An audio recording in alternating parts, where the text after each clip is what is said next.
Hello guys, तो कैसे हैं आप सभी। तो आज की कहानी शुरू करने से पहले अगर आप मेरे चैनल पर न्यू हैं तो प्लीज़ उसे सब्सक्राइब ज़रूर कीजिएगा। तो आज की कहानी शुरू करते हैं। पापा, आप तो अपनी बेटी को भूल ही गए। गोपाल एक अनाथ था। उसके माता पिता बचपन में ही इस दुनिया को छोड़कर चले गए थे। वह एक अनाथालय में पलकर बड़ा हुआ था। वह जैसे जैसे बड़ा हुआ अच्छा पैसा कमाना सीख गया था।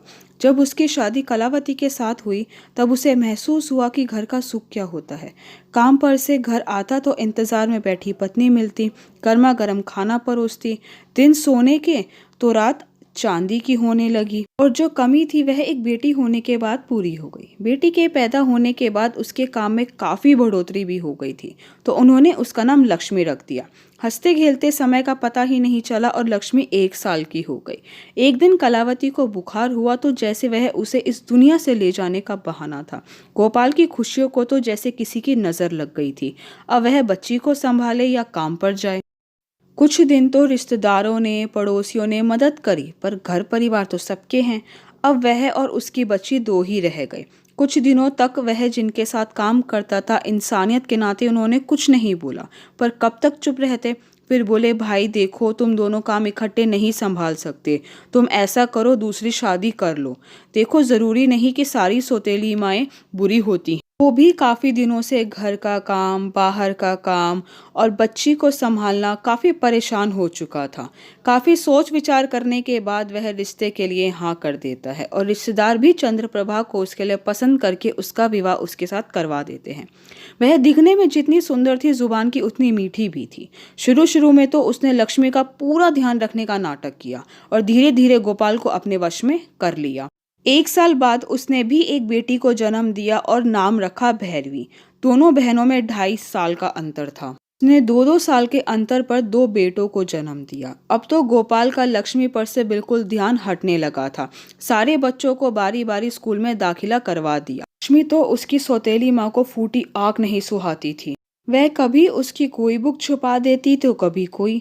घर के कामों में ही लगाई रखती थी। और जैसे ही गोपाल घर पर आता तो उससे लक्ष्मी की शिकायत करने लगती कि देखो ना, मैं इस लड़की को समझा समझा कर थक गई हूँ। यह मेरी बात मानती ही नहीं है। ना तो स्कूल का काम करती है, ना बाल संवारती है, बस पूरा दिन खेलती ही रहती है। वह जो भी कहती थी गोपाल उसकी बात को सच मान लेता था और लक्ष्मी को ही धमकाने लग जाता था। और स्कूल का कार्य पूरा न होने की वजह से लक्ष्मी को स्कूल में भी डांट पड़ती थी। कुछ समय बाद स्कूल वालों ने उसका स्कूल से नाम भी काट दिया। चंद्रप्रभा को तो बस इसी मौके की तलाश थी और मौका देखते ही सारे घर की जिम्मेदारी लक्ष्मी पर डाल दी और खुद सिर्फ हुक्म बजाती। लक्ष्मी अपने पिता से कुछ कहने की कोशिश करती तो कहती, हाँ मैं तो सौतेली माँ हूँ ना, कल को सब यही कहेंगे कि लड़की की जात है, कुछ नहीं सिखाया मैंने इसे। तो गोपाल उल्टा लक्ष्मी को ही धमकाने लगता और बोलता, बेचारी तुम्हारा इतना ध्यान रखती है और तुम्हें शर्म नहीं आती। अब लक्ष्मी ने अपने पिता को कुछ भी कहना बंद कर दिया था। धीरे धीरे यूं ही समय बीतता चला गया और लक्ष्मी 20 साल की होने को आई तो गोपाल कहने लगा, चलो अब तो कोई अच्छा सा रिश्ता देखकर इसके हाथ पीले कर दूं। तो चंद्रबाबा ने सोचा, अगर यह चली गई तो घर का काम कौन करेगा। एक बार बड़ा ही अच्छा रिश्ता लक्ष्मी के लिए आया तो चंद्रप्रभा ने चाल चलकर वह रिश्ता भैरवी के साथ पक्का करवा दिया। तो गोपाल बोला कि समाज में सब क्या कहेंगे कि बड़ी बेटी कुंवारी बैठी है और छोटी की शादी पहले कर दी। तो चंद्रप्रभा बोली कि अब क्या करे, इतना अच्छा रिश्ता हर रोज तो मिलता नहीं, अभी भैरवी का रिश्ता कर देते हैं और जब और कोई अच्छा मिलेगा तो लक्ष्मी की भी शादी कर देंगे। तो गोपाल मान जाता है। भैरवी की शादी नवीन से हो जाती है। साल भर के अंदर भैरवी के पैर भारी हुए तो पहला बच्चा मायके में होने के रिवाज के लिए वह मायके आती है। पर भगवान के खेल भी अजीब होते हैं। एक प्यारी सी बच्ची को जन्म देते समय वह भगवान को प्यारी हो गई। धीरे धीरे बच्ची लक्ष्मी से घुल मिल जाती है और लक्ष्मी भी उसका खूब ध्यान रखती है। नवीन जब भी अपनी बेटी से मिलने आता था तो उसे लक्ष्मी की गोद में ही खेलता पाता था। वह कुछ देर अपनी बिटिया के साथ खेलकर चला जाता था। धीरे धीरे नवीन ने महसूस किया कि लक्ष्मी के अंदर ममता कूट कूट कर भरी है। एक दिन नवीन के माता पिता उनके घर आते हैं और कहते हैं कि हम नवीन की दूसरी शादी कराना चाहते हैं और हमें लक्ष्मी पसंद है और गुड़िया इसके पास खुश रहती है, इसे पहचानती भी है। अगर आप लोगों को कोई एतराज ना हो तो तो दोनों पति पत्नी सलाह करके इस रिश्ते के लिए हाँ कर देते हैं और कुछ ही दिनों में सिंपल तरीके से दोनों का विवाह संपन्न हो जाता है। तो चंद्रप्रभा शादी के बाद अपनी नातिन को लेकर आती है और लक्ष्मी को सौंप देती है और कहती है, लक्ष्मी, मैंने जो तुम्हारे साथ किया है उसके लिए मुझे माफ़ कर दो और इस बच्ची के साथ वैसा व्यवहार मत करना।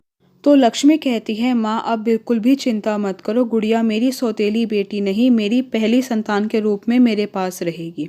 चंद्रप्रभा लक्ष्मी को अपने गले लगा लेती है और फिर लक्ष्मी अपने ससुराल के लिए रवाना होती है। खुद के 2 बच्चे होने के बाद भी लक्ष्मी ने कभी भी अपनी बहन की बेटी को यह महसूस नहीं होने दिया कि वह उसकी कोख जनी नहीं है। उसे उतनी ही ममता प्यार दिया जो उसने अपने बच्चों को दिया और उसे एक काबिल टीचर भी बनाया। सभी सौतेली माँ चंद्रप्रभा जैसी नहीं होती, कुछ लक्ष्मी जैसी भी होती हैं जो सिर्फ माँ होती हैं, ना सगी ना सौतेली। होप गाइस कि आपको आज की मेरी वीडियो पसंद आई और आपको मेरी वीडियो पसंद आई है तो प्लीज़ उसे लाइक ज़रूर कीजिएगा, शेयर कीजिएगा, मुझे कमेंट करके बताइएगा कि आपको मेरी वीडियो कैसी लगी। अगर आपने अभी तक मेरे चैनल को सब्सक्राइब नहीं किया है तो प्लीज़ उसे सब्सक्राइब ज़रूर कीजिएगा। Thank you so much guys मेरी वीडियो देखने के लिए।